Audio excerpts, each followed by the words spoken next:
My name is Chris, for those who don't know me. I'm a GP here in town, and it's my privilege today to speak. So I must confess first, during this week, wouldn't say rebellious, but I felt sorry for myself. We're going through a tough time. The last week was probably one of the worst in a while. So having to deal with a lot of things, and realizing that I've, without putting boundaries in place, neglected my family. And spoke to my middle son, and it was disturbing to me, having to apologize for it and to see how trying to do good, being disappointed by people, it cost me time with my family, and I'm in a season where I have to learn how to deal with disappointment. So I'm excited in the same, and I spoke about it earlier when we did intercession and saying, you can choose now how to deal with this disappointment. But there's not a better example than Jesus Christ himself. I don't think there was anybody walking this earth with more disappointment than him, knowing that he came for Jerusalem, he looked at Jerusalem, and he wept. Okay, so my journey is getting into a place of truly denying myself and then learning from Jesus how to deal with stuff. So, but in this time, like I said, I felt sorry for myself, not, but in the time it took to prepare this,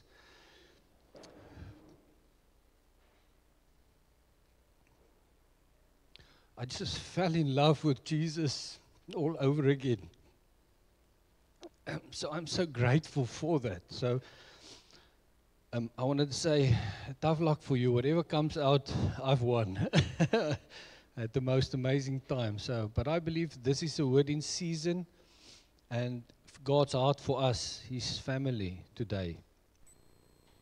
And it follows now on the series that we've done on Galatians. Those who've been here know that it's a series that Johannes felt on his heart. God laid it. We're going to confront religion. One of the problems in our town, and I don't think we're particularly special in that terms. I think it's all over the world, the problem. But the theme of this was from law to liberty, from religion basically to life. And I want to continue with that. How to make it a bit more practical, perhaps. I do acknowledge that we need the Holy Spirit to hear this, and for the message to come across. So Holy Spirit, know that you are welcome. And we ask your help, please, in Jesus' name. Okay, I quickly... 1500 years ago, a Roman emperor built a mausoleum for his beloved sister. It's in Ravenna, Italy. It's called the Mausoleum of Galla Placida. It's in the form of a cross, and it's got vaulted ceilings. And it was like 1500 years ago, this was a marvel. It still is a marvel today. But those who go there, tourists, they become impatient sometimes because it is a mausoleum, so it's a tomb. And you go in there, the lighting is poor. A lot of tourists is there, so you smell the sweat and the cheap perfume, and it's noisy, and you can't really see what all this fuss is about. But every so often, somebody would drop a coin in a box, and the lights would go on. And for a brief moment, the mosaics in this mausoleum will be seen, and it's still renowned today as one of the earliest examples of the most fantastic artwork. So this is, I think it's a UNESCO heritage site. But like a lot of the tourists going there to see it, a lot of us enter our journey of faith, Christianity per se, with great expectations. We've heard all that it's about, and we've seen it in other people. We heard about miracles, marriages being restored, healings that's taken place, addictions that was broken, all of those things. So we come with an expectation to it, but often once we're inside, we become disappointed and disillusioned sometimes, not getting what we expected of it. All right. And we found ourselves stumbling in this mausoleum sometimes, waiting for the lights to come on. And when the experience of our faith leaves us disappointed, they and us may falsely conclude that Christianity or God has failed us.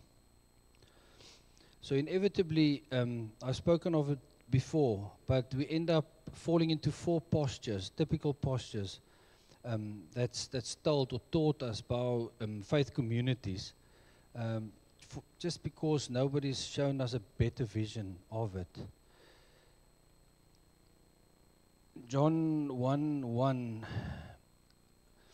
In the beginning was the Word, and the Word was with God, and the Word was God. He was in the beginning with God.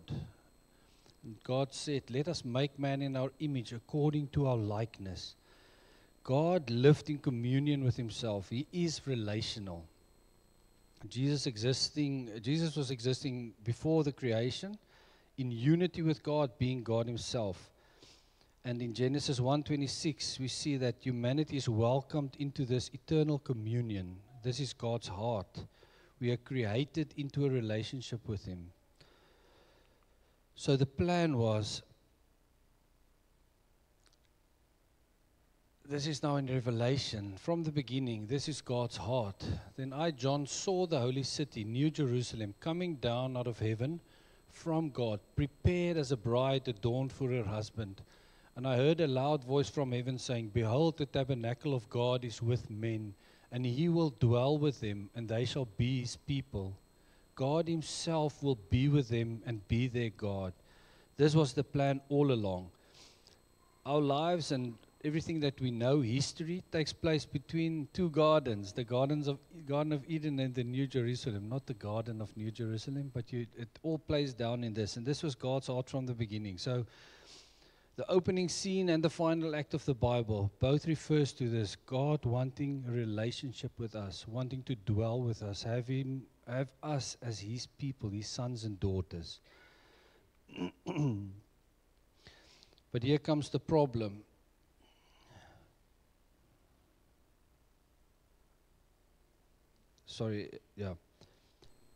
Fear and suffering is something that's universal, that we all experience in this fallen world.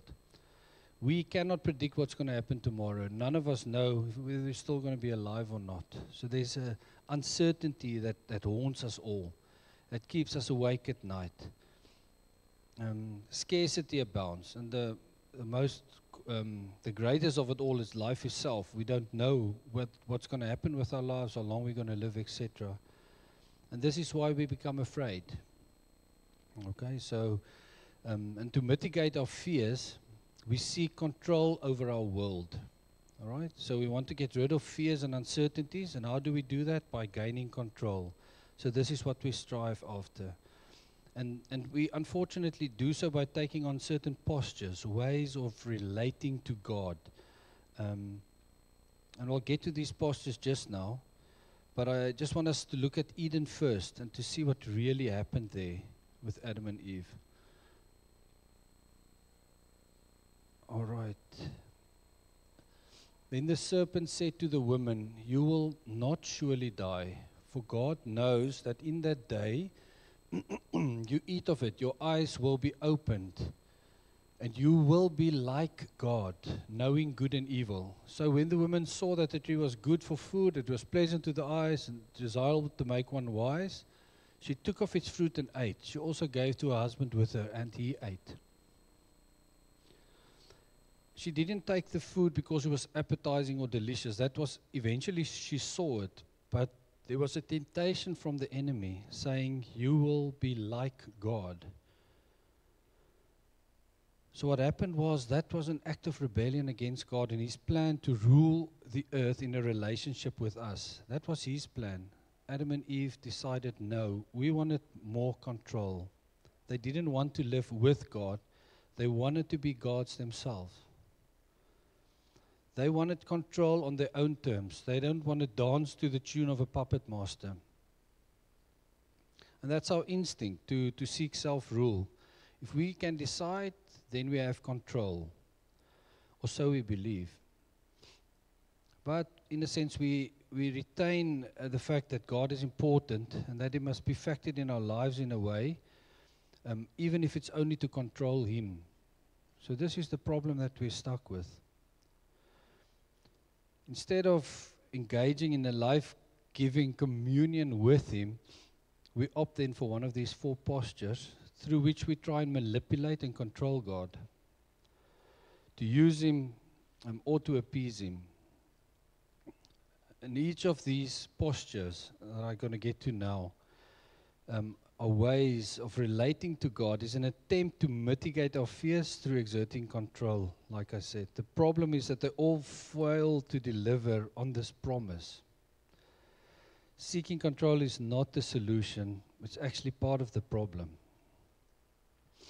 So I want to get to the 4 postures quickly, but the end goal is to speak on life with God, which is the ultimate posture. So excuse me if I quickly run through this. Perhaps I must just say this is based on a book that I read from Skye Jethani. It's called With. And this is one of the most amazing books that I've ever read, besides for the Bible. So I want to encourage you to do so. You can get it on Kindle. It's difficult to get it in hard copy. But here goes. The 4 postures, all of them has got a sketch in it like this, just to remember quickly. It's not my sketching. I see it's not that clear, but bear with me. I want to tell you a story of somebody. His name, fictional story, Karen. She's got a drug-addicted son, and she was complaining, coming into his office and saying, "We've always honored God in our home. This is not supposed to happen this way, the son being addicted to drugs."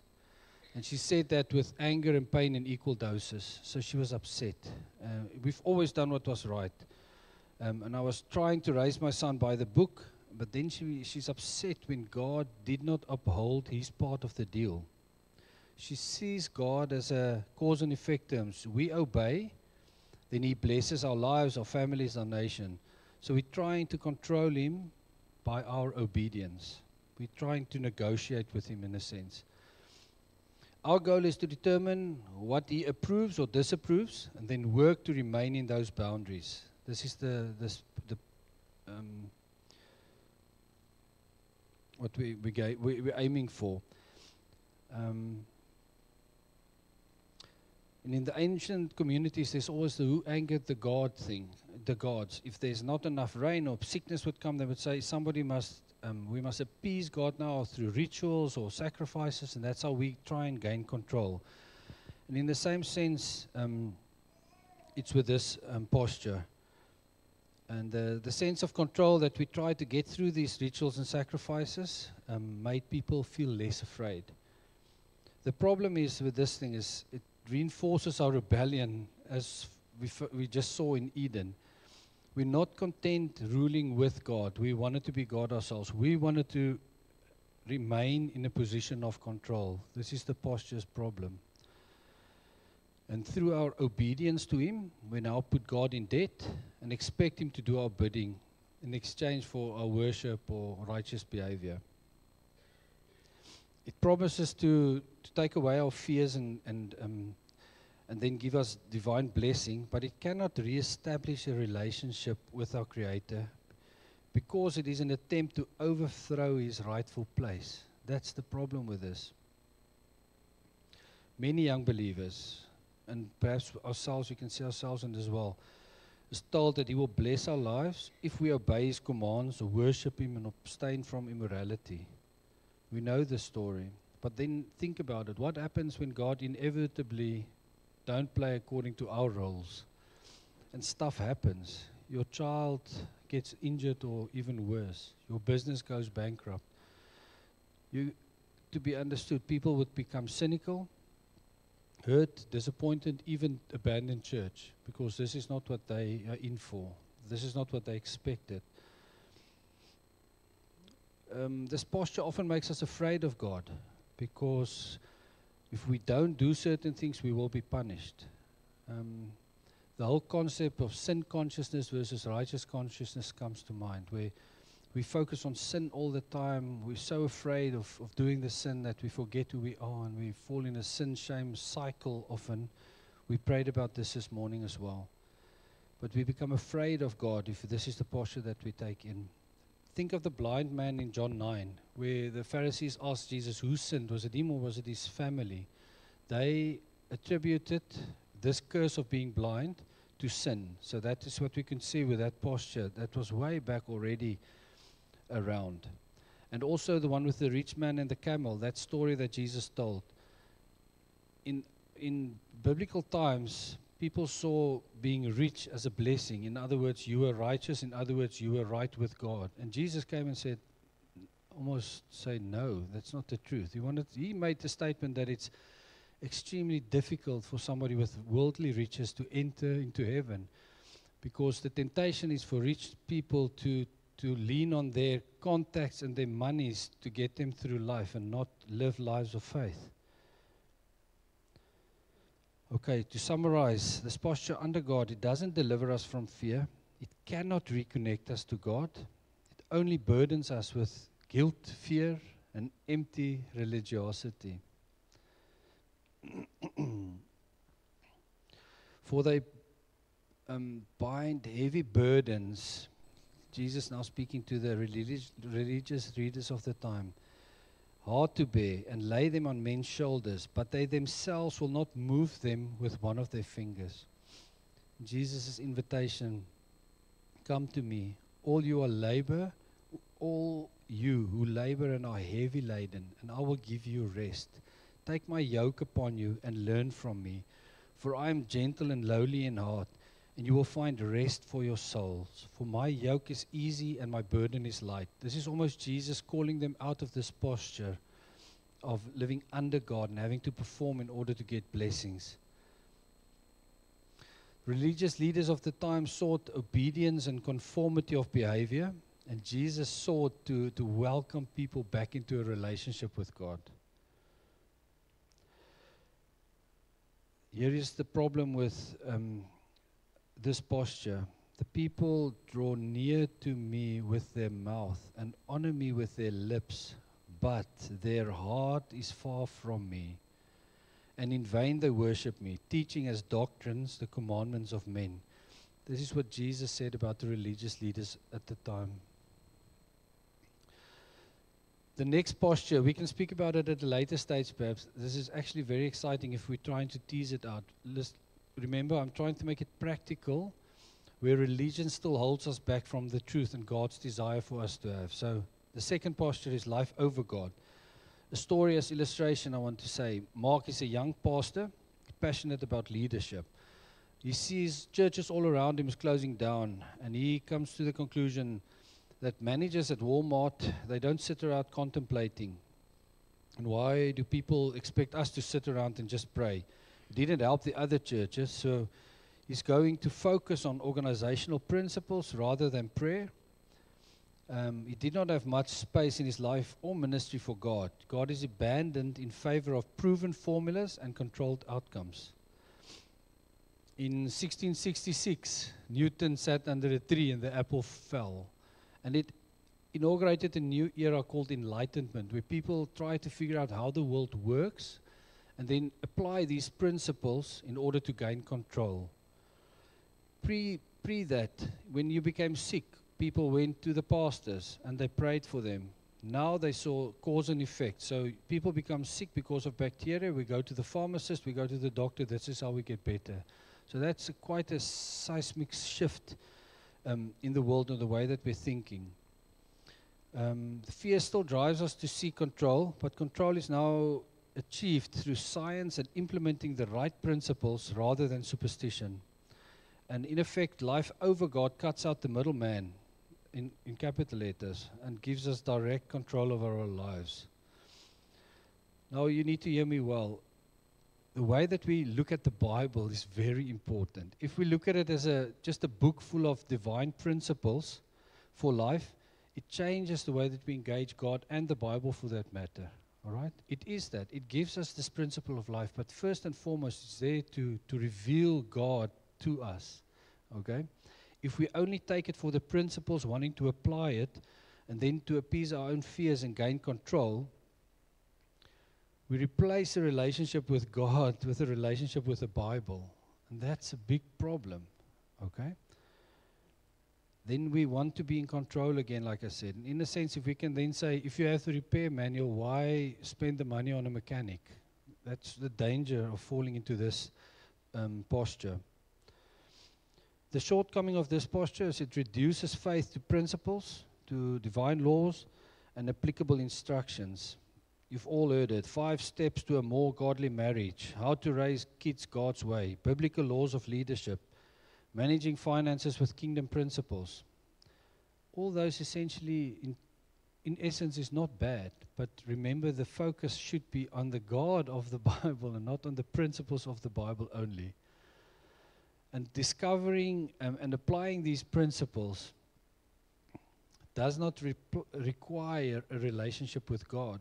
It's scary but true. And this is how a lot of people start applying principles, but their hearts are far from God. In today's world, with YouTube around the corner, I've been struggling with my computer. Then I just Google or whatever how to, and then it shows me how. So you gain a sense of control, knowing that all your problems that you have, you can type it into a search engine, or you can ask somebody or get a self-help book from the store, and you can figure it out. And it causes us to be apart from God, sorting out our own messes, in a sense. Relationships can be messy, and proven principles is more predictable and manageable. An example that I want to give is, think of Moses' staff in Numbers 20. This staff of his first became a snake at the burning bush, and he picked it up. And then he went to Pharaoh, in front of Pharaoh, the staff was also made into a snake, if I'm not mistaken. It was at the burning bush a snake.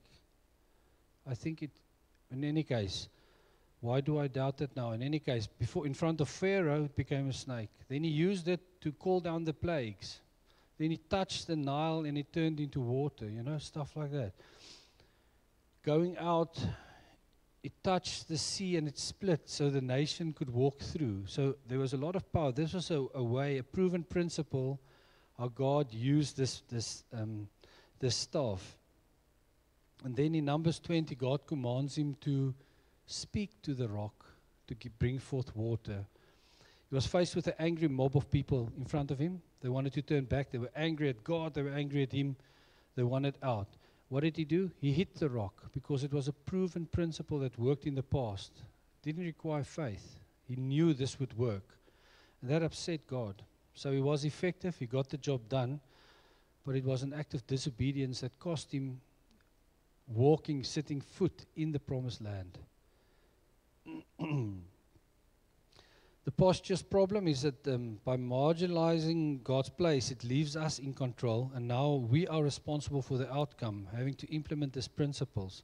So that causes us to bear quite a bit of a responsibility that we were never made to truly bear. It cannot deliver us from the cycles of fear and control because it repeats the rebellion of Eden. We want to be in charge. And to be true and honest, life without God is no life at all. All right. Life from God is the third one. Joel is his name. He describes himself as a Christian with a weakness for alcohol, women, and gambling. It makes me smile. He made a mistake now with his finances, and he's come to see the pastor because he's afraid God is not going to bless his business. He wants to make things right because he can't afford to have his partners and God against him. He wants God's blessing and gifts, but not particularly interested in God himself.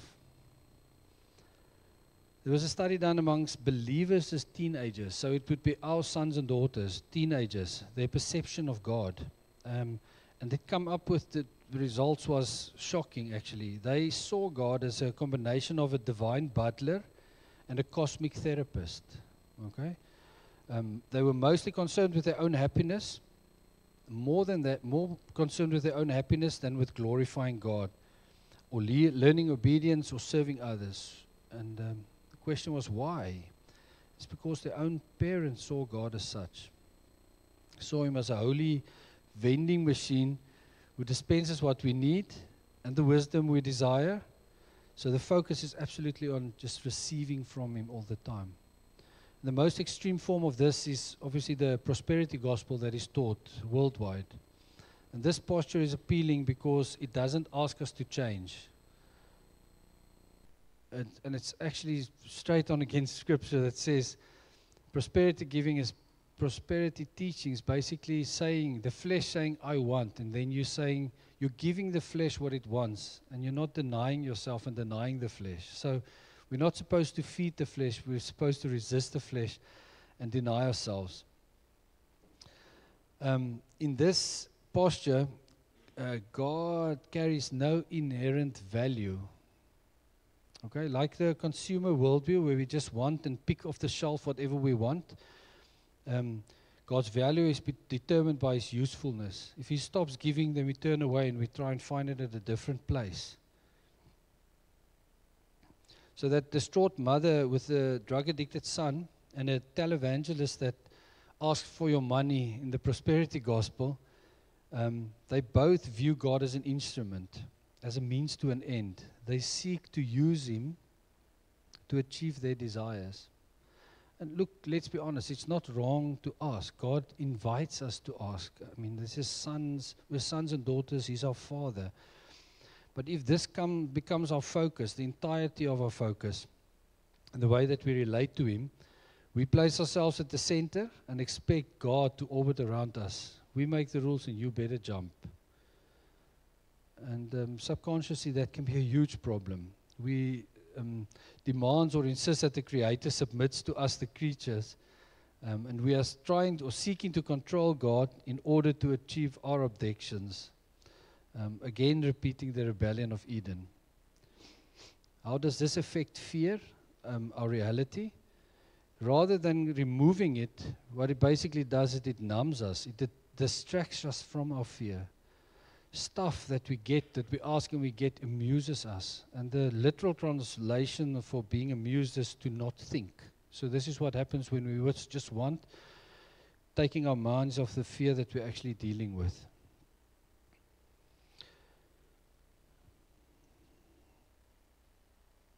And distraction is not the same as deliverance. We must remember that. So trying to forget something is not really dealing with the problem at hand. It's just extending it or letting it go on. So perhaps a fine way of looking at it into our own lives, if you constantly hunger for a worship experience or keeping yourself busy with church stuff or just trying to or pray for material blessings that might comfort you, what you're basically doing is you're looking to be distracted from your fears. And that's not the same, like I said, distraction as deliverance is not the same as distraction. Life from God may numb our fears, but it doesn't remove them. Okay. Fear and pain wasn't initially. Sorry, I'm speaking fast. I want to get to the essence of the talk. But fear and pain wasn't the essence of originally part of God's creation, but He uses them to call us back onto Himself. All right. So we might be thinking, picture this: God is shouting through our pain. It's like He's shouting with a megaphone, "Come back to me, my son, my daughter." And what we're doing by living from God and having stuff to distract us is putting on our expensive headphones and cranking up the volume, numbing the pain, putting Him aside. That's what we're doing in this posture without realizing it. We're after comfort rather than after deliverance. Beautiful example in Luke 15. The story Jesus taught about the prodigal son. In that time, even demanding your inheritance was a capital punishment because of the arrogance that it entails.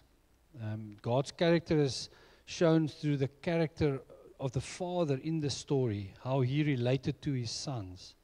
Okay?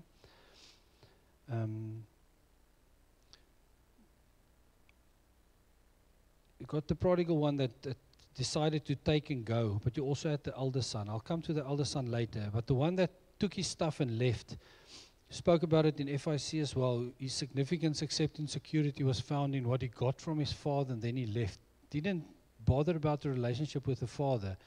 Ended up with the pigs, and hungry, physically hungry. And what was his thought process at the time? I'm hungry, I must eat. This is rubbish. Even the servants at my father's place got something to eat. I'll go back, then I'll have food. Never in the equation the father's ever featured, just for what you can get from this Father. Okay, so that is in essence what this posture is about. Okay, life for God. This is the last one. Then we get to the good stuff. Okay, so there's hope for us yet. Rebecca is her name. She wanted to go to medical school, but she thinks, and spoke to the pastor, speaking to this pastor, this is a story. She says, does the world really need another cardiologist? I want my life to matter more than that. I want to do something really significant, perhaps become a missionary. Maybe in order to serve Him, God wants me to sacrifice my dream of becoming a cardiologist. I don't want to reach the end and then feel I've missed out on a more significant life. This posture is primarily concerned with how to best serve God. And that sounds pretty okay, listening to it like that. The most significant life is the one expended accomplishing great things in God's service. And the essence of it, like I said, is the fear of living an insignificant life. They asked students at a Christian college just how they were doing, what their hopes and dreams were, and they said they're struggling with sin, and they felt God was disappointed in them, and that He would expect more of them, and that He cannot use them while they're struggling with this sin, and He cannot use them to accomplish great things, so they feel guilty all the time. They were taught that what mattered most was not God's love for them, but how much they could accomplish for Him. They missed the point altogether. And there's a push in ministries and churches nowadays to transform members from the postures of living from God to living for God. Listen to the phrases that you might have heard or picked up in teachings that you listen to perhaps. It's from taking to giving, making spectators into participants. Consumers must become servants. Inward-focused churches must become outward-focused churches. What basically happens is we're just changing the postures and not necessarily the hearts. And that's what we've heard before. They come close to me with their lips, but their hearts remain far from me. So basically we're just playing musical chairs, and every so often one would fall out because they would get disillusioned, disappointed, and leave Christianity because they're not getting what it's all, talked up to be. The heart of this posture is mission. An individual is either on a mission, the object of the mission, an obstacle to the mission, an aid to the mission, or a fat Christian that should be on a mission. Okay, so that is mission, mission, mission. This is this life. That's the whole essence of it. But let's take the Bible and read about a guy whose life was, his life was mission, and that was Paul. And that's the most beautiful example. He was a man on a mission, and mission dominated his life. He was called to bring the gospel, the good news, to the Gentiles. He taught converts, he planted churches, he raised up leaders to take his place before he moved on. And don't get me wrong, the mission of God is really important. It's immensely important. That's why we are all sitting here, because people took the mission to heart. But a life spent for God is not even what Paul desired most for himself and others. Okay. Although God's mission dominated his life, it didn't define it. His paramount goal was God Himself. And that's the difference. Listen to what he says to the church in Philippians. Yet indeed I also count all things lost for the excellence of the knowledge of Christ Jesus my Lord, for whom I have suffered the loss of all things, and count them as rubbish, that I may gain Christ. Knowing Christ. It's an intimate, experiential. It speaks of that, and to experience it, to know Him, intimacy in terms of that. And this personal connection with Christ is what Paul valued above else. And that's the reason why he could have joy in change. Sitting in the church, in a prison and singing at midnight, after being beaten. That's why. Because the mission wasn't the thing. Christ was his thing. Christ was his focus. Ephesians 3. For this reason I bow my knees to the Father of our Lord Jesus Christ, from whom the whole family in heaven and earth is named, that he would grant you, according to the riches of his glory, to be strengthened with might through his Spirit in the inner man, that Christ may dwell in your hearts through faith, that you, being rooted and grounded in love, may be able to comprehend with all the saints what is the width and length and depth and height, to know the love of Christ which passes knowledge, that you may be filled with all the fullness of God. He valued Christ above all. So this first failure of posture for, life for God, it puts God's mission ahead of God himself. Luckily, Paul didn't make this mistake. He understood his calling, messenger to the Gentile, but that calling was not the same as his treasure, and that was Christ himself. Okay, he made the distinction, and this is something which we should never forget. That's why I said, just in preparation of this, I just fell in love with Jesus all over again. And it was so precious. Most haunting scripture in the Bible is in Matthew 7, where the end times were explained, the goats and the sheep, and they would say, hey, well, we cast out demons in your name, we did wonders in your name.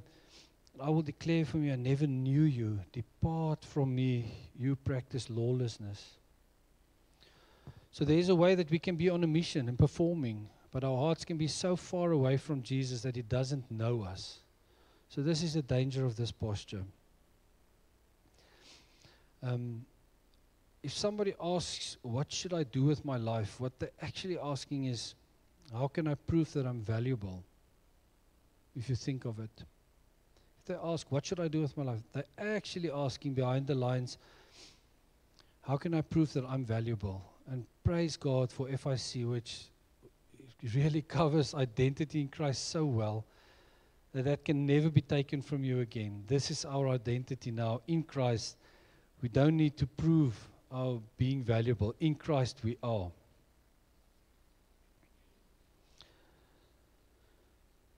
The danger of this posture, life for God, it's a good and godly ambition, but in the presence of this fear of living an insignificant life, there might be an absence of love and kindness and goodness and joy that actually we want to bring to people, because you're so afraid that my life might not count. So that's the danger of it. Now we get to that older brother in Luke 15. He stayed behind, and just look at the father. That whole parable is actually about the father. It's not about the sons. But Jesus spoke to the Pharisees. That's where he pitched it to. And the older brother, he was the reliable one. He was obedient. He was focused. And he lived to do his father's bidding. Never put a foot wrong. He was like the ultimate child. But when his younger brother came back, he refused to join the party. Look at the father. He went out and looked for this older son of his. He just didn't continue with the party and think we'd deal with it later. His older son was also important to him. And the older son obviously said, I served you with all my life, never done something wrong. Never you gave me even a goat that we can celebrate with my friends. He lived his life for his father, but subconsciously he expected the reward. He was angry because he didn't receive what he was due. He wanted to control his father in that sense. Neither of them were interested in a relationship with a father. It breaks our heart. They focused on what they could get from him. Both sought to use him. There's nothing wrong with serving God, but the problem comes when we find our significance in that action. It will bind you up and spit you out. Because you might become self-righteous. That's the danger of it. It can easily lead to this. You owe me because I've done this. And then you might become angry and bitter or resentful when you don't get what you feel you deserve. So this is a really dangerous thing. Look, I'm asking that the Holy Spirit will show us our hearts. And I'm grateful for the warnings that we hear now. pouring ourselves into a life for God. It's not going to take away our fears. In order to discover what God really cares about most, we need to look at the Father's response. And his response to his eldest son was, "But you've been with me all along. All I have is yours." And that's the heart of the Father. The younger son coming back, he rejoiced because his younger son again is going to be with him. This is the heart of the Father for us, his children. Both of the son missed it completely. And this is what religion does.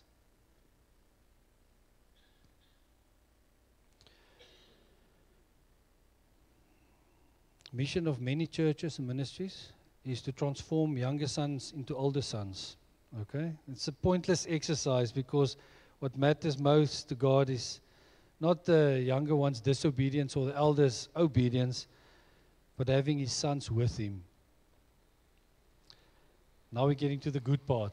Okay, reversing the rebellion of Eden and restoring what was lost can only be accomplished when we learn that at the center of God's heart is having us, his children, with him. All right. So this is the posture that's on God's heart for us. What does this look like in practice? The previous 4 postures is easily grasped because we can, relate to it. Because it's familiar. We see it all around us. We experience it in ourselves. But like that ceiling of that vault, the mausoleum, when the light comes on, life with God is far beyond our expectations, so far that it must actually be revealed to us. A light must be turned on for us in order to see it. What His heart for us is in this. And this is what happened when Jesus came, became flesh and dwelled among us. Jesus Christ, Emmanuel, God with us. And with Jesus we found an entirely different way, a new way of relating to God. Life with God. We read John 1:1. God existed from the beginning in a relationship with Himself. God the Father with God the Son with God the Spirit. And at His core, God is relational. Like we said, from the beginning in Eden until the end of times in Revelation, this is what He desires for us to be with Him and for Him to be with us. And being at His core relational, it shouldn't be a surprise to us that when He wanted to mend this breakdown in the relationship, that He came and dwelt with us, walked with us, as He did in the beginning, as was His plan all along. He desires to repair that relationship that was lost. And He didn't come with a list of rules to follow, like a posture under God, or implementation of principles like with over God. He wasn't a genie to grant us our wishes and desires from God, or He didn't give us a task to accomplish for God. He came to be with us, just to walk with us, as He once did in Eden. Life with God is different than all the other postures. Its goal is not to use God. Its goal is God. God Himself becomes the focus of our desire. This is difficult when we don't know Him. We've not seen Him. If a vision is blurred, we easily tend to gravitate to one of those 4 postures. If we have seen in part, don't understand. Most have a flawed vision of who God the Father is. We live in a fallen world, and even though our earthly fathers try their best, they fall short. And we naturally think of God the Father as we would look at our fathers here on earth. Many as absent fathers, never known their fathers, were rejected from their fathers who struggled with addictions. So the example that's been said, causes us to see blurry. The other day, I still had my contact lenses in and I took my reading glasses and I thought, geez, something's wrong here. Perhaps I must go and sleep a bit more, so it was, but that's exactly what happens, what the enemy does. It confuses us our image of God. And then He can get us into one of the postures and keep us away from a relationship with God that we were called for, created for. But once we see Him, God would cease to be the way that we acquire our treasure, and He would become our treasures. Adam and Eve in Eden, it was crafty lies that deceived them. And for a moment, their vision of who God was blocked. No, you won't die. He just don't want you to be like Him. Oh, so the vision of who God truly is and what His plan was blocked by the enemy, and they fell for it and they sinned. An example I want to hold before you is, in Afrikaans, it sê so lekker, die besetene van Gadara.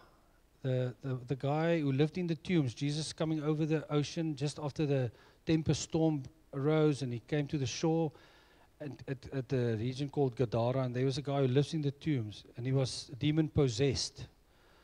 And Legion was his name because there were so many demons. Everybody was afraid. He couldn't tie them down. At night he howled and he cut himself, and he was just a menace to society, and everybody was afraid. Tried to put him in chains, and he broke them away. They were afraid of him. And then Jesus came and healed him. And the people of the village came and they saw this man all quiet and calm, nicely dressed, and they almost didn't recognize him. And they saw Jesus' power, and they were afraid.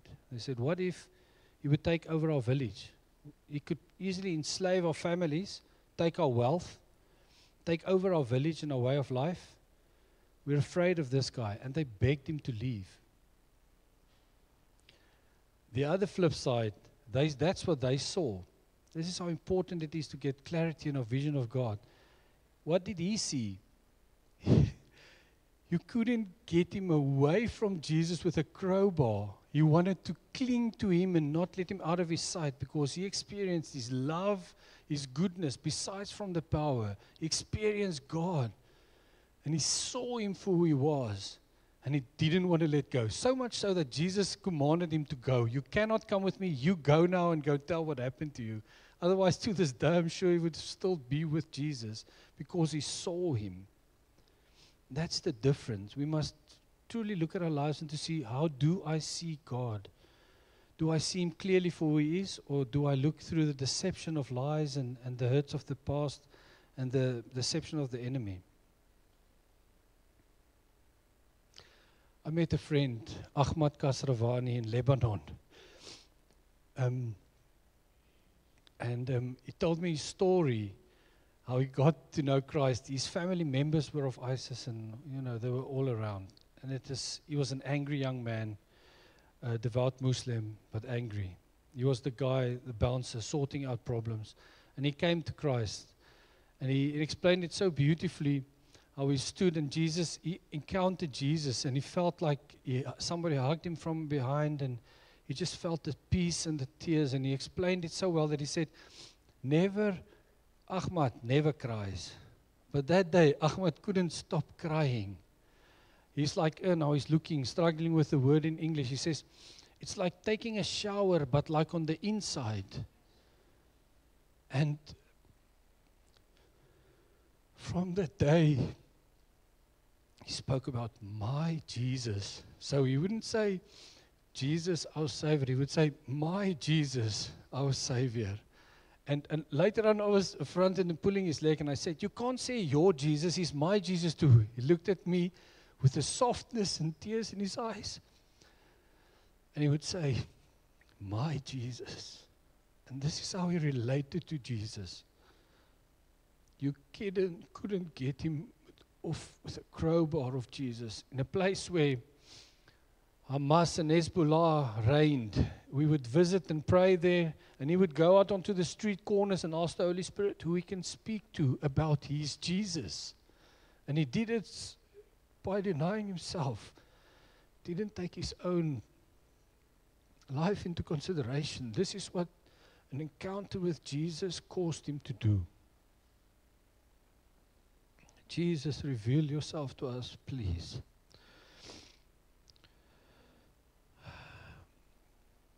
This complete vision of God and His character doesn't come from ourselves. It's gifted to us by Jesus, who is the image of the invisible God. Colossians 1 verse 15 says that. He is the image of the invisible God. Philip spoke to Jesus in John 14. And now he's on his way to be crucified. He knows it's going to come. And Jesus said, Philip says to Jesus, show us the Father, and that will be sufficient to us. And he told them, he who has seen me has seen the Father. This is why we need to stay in the Scriptures, study the life of Jesus to see God for who He is, because He came to reveal God to us, the one true story that's not deception, that's not filled with lies, the truth. Don't just use the Bible for these principles. Read it to understand, to get to know God. This is Jesus speaking. Again, the kingdom of heaven. Kan ek gou 'n tissue kry? Ekskuus tog julle, want my net tissue gaan. Again, the kingdom of heaven is like treasure hidden in a field, which man found and hid. And for joy over it, he goes and sells all that he has. Baie dankie. And buys that field. Again, the kingdom of heaven is like a merchant seeking beautiful pearls, who, when he had found one pearl of great price, went and sold all that he had and bought it. Jesus speaking, he speaks of the value of the kingdom of heaven, which he equated to his own presence. He says, that's who I am. I'm your treasure. Are you willing to do this? Do you see me as such? We get it wrong so often. We, in churches and ministries, and I'm not pointing fingers, we're just putting it out there. Our primary purpose in worship, in preaching, and all the programs that we offer shouldn't be anything but revealing the beauty of Jesus Christ. And we dishonor Him for trying to do it in any other way. Once people see Jesus for who they are, it's not going to be difficult for them to become engaged and to commit and to join in and to be transformed by His goodness. Once He is our treasure.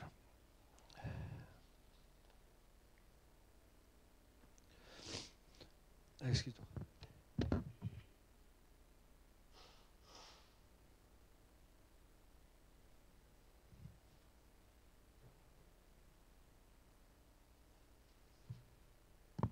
We're busy finishing off. Just bear with me, please. Okay, another picture. Life with God means treasuring Him above all else, calling Him Lord. Not good teacher, calling Him Lord. Okay? We treasure Him above all else. We are inspired to treasure Him when He is revealed to us in Jesus Christ. But having a vision of who He is doesn't cause us, having a vision, look there, this, where's my, oh, frack. Say, having a vision of who Jesus is,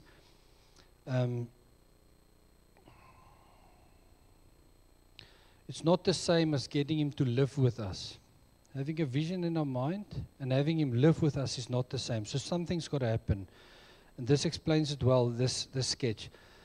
A young man, let's use this example, much like my Daniel that's now in matric.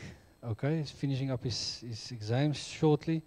Let's say he recently acquired his driver's license like he did, and he wants to start his motorized life with a vintage Land Rover, which is, of course, the best car in the world. First, he must have a vision of such a life that leads him to treasure this, to treasure the Land Rover. And treasuring the Land Rover is different than living with it, okay? So it's now still only your treasure. You're thinking of it, but you haven't got it yet.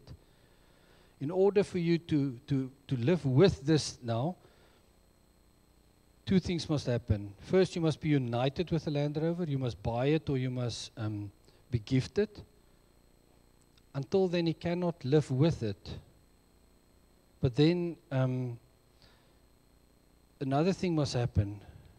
Once he's united, in order for him to make this vision, to put it through, he needs to experience driving this Land Rover to make the dream come true, basically. He must take it off-road, he must engage low range, he must put it through its paces. And of course, this is an analogy of our life with God.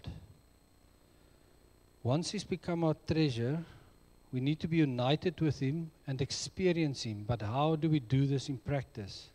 How does it become from a pipe dream to reality, a way of living? And this is the essence.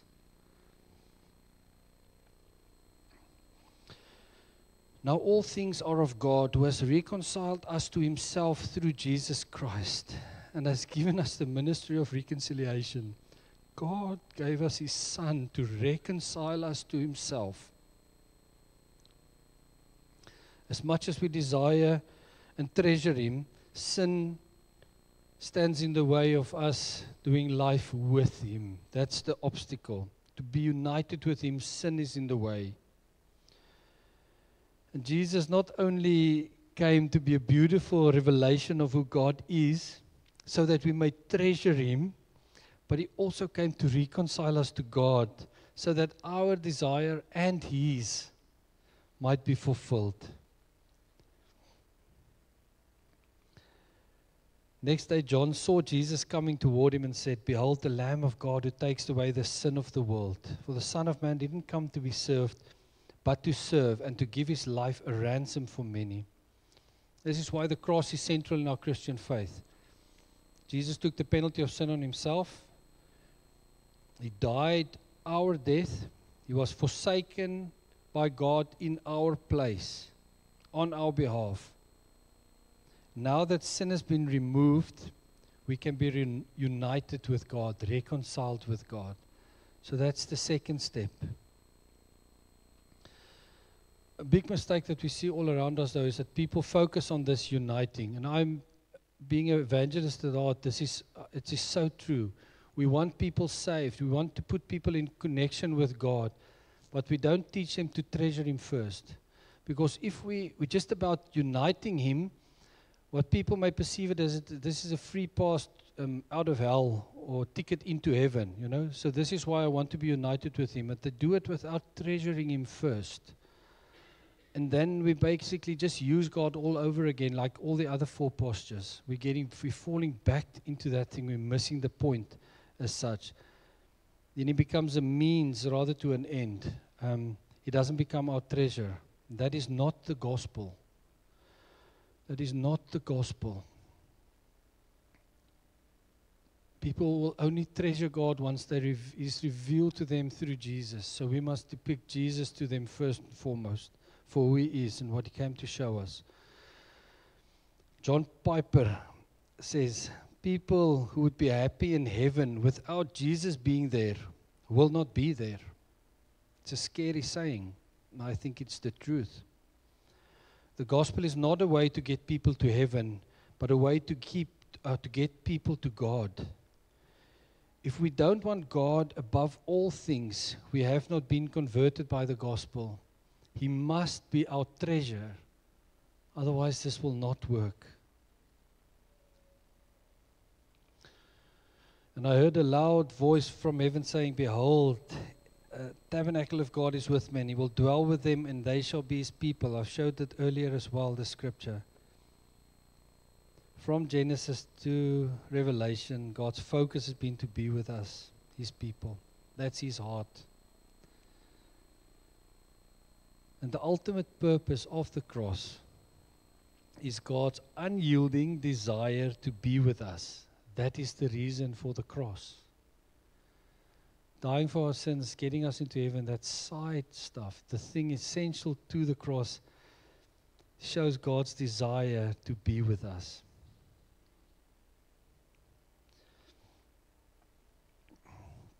Back to the picture. Now that we've been united or reconciled with God through Christ, We are, we are invited to experience God, to do a life with God.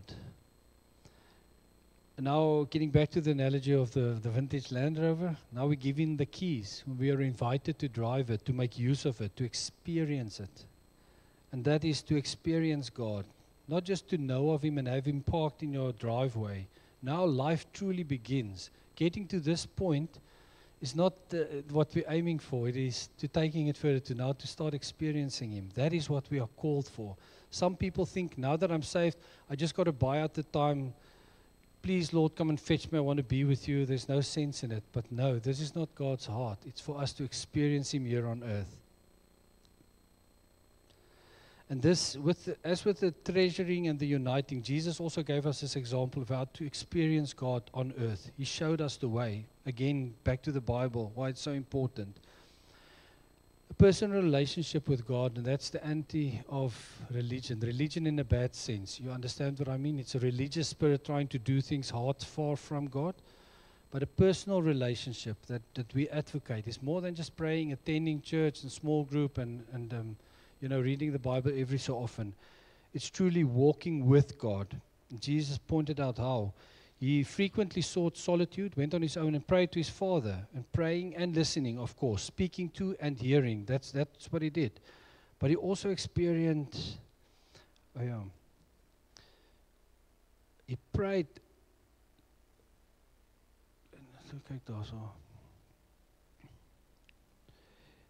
Him praying, there you can see the difference. Him praying to God was so far out in terms of what the rabbis of that time prayed for and how they prayed, that the disciples asked him, you got to teach us how to pray, because you're praying differently than the religious leaders would. They would have lists of demands and wants from him. Again, lips coming closer, but hearts far away. He spoke and he presented to us in the Lord's Prayer. It's more than just a list of requests offered to God. It's a pattern of a life in communion with God. So prayer is, like I said, communication. It's speaking or hearing.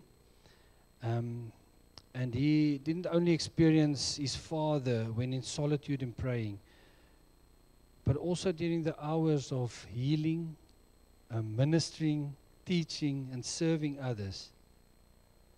He prayed, but he also had constant communion with God. And that's something different. That for us as His children is what God wants us to experience. Even when no words were used. There was an interview with Mother Teresa, and the interviewer asked her, when you pray, what do you say to God? And she said, I don't say anything, I listen. The guy was a bit perturbed, and he said, okay, but when God speaks to you, what does He say? And she answered him, and she said, He doesn't say anything, He listens. And if you don't understand that, I can't explain it to you. So she revealed a lifestyle that she's grasped of communion with God. From just being aware of Him, being aware of your position as a son and a daughter in the kingdom, here on earth, in this time, in this place, created for a purpose, loved by Christ, fully restored, set free, born and bred for eternity, not for this. This is what Jesus so well, she understood it, and Jesus portrayed it and taught us this. And this is what Paul referred to when he encouraged Christians to pray without ceasing. You remember that? Pray without ceasing. It's crazy. How can you pray all the time? You've got to work, you've got to do this. But this is a constant communication. They also speak of Billy Graham, where he was coming for an interview, and people asked, but this is a room that you can pray before you go onto the stage. And his assistant came to him and said, you'll not be making use of this room, thank you. And he said, but why? A holy man like him would probably wanted to pray before going for the interview. And he said, he's been praying since he's been awake, driving in his car, having breakfast, speaking to us. He's been praying. He's been in communion with God all the time. That's the difference between religion and relationship.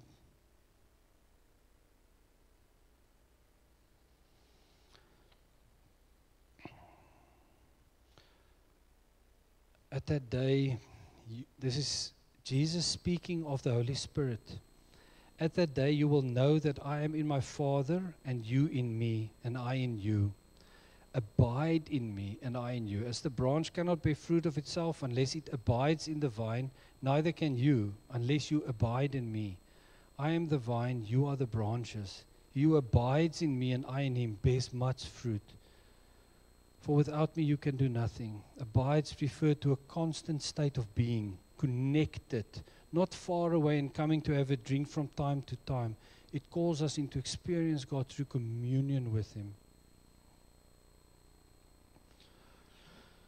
We are invited to live in this ongoing communion with God, and that's made possible by the Holy Spirit, who reveals to us Jesus and the Father. That's the function of the Holy Spirit. When we come to see prayer as communion and not just communication, it changes its place in our Christian life. It becomes a joy, because it is how we experience our treasure in the now. Okay.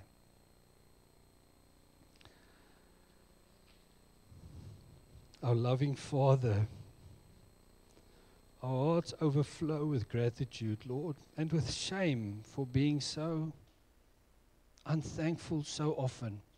Looking at the things around us and what we experience and go through, Lord, and attributing it to you not caring or not being there, or us not being important enough for you, and just not seeing.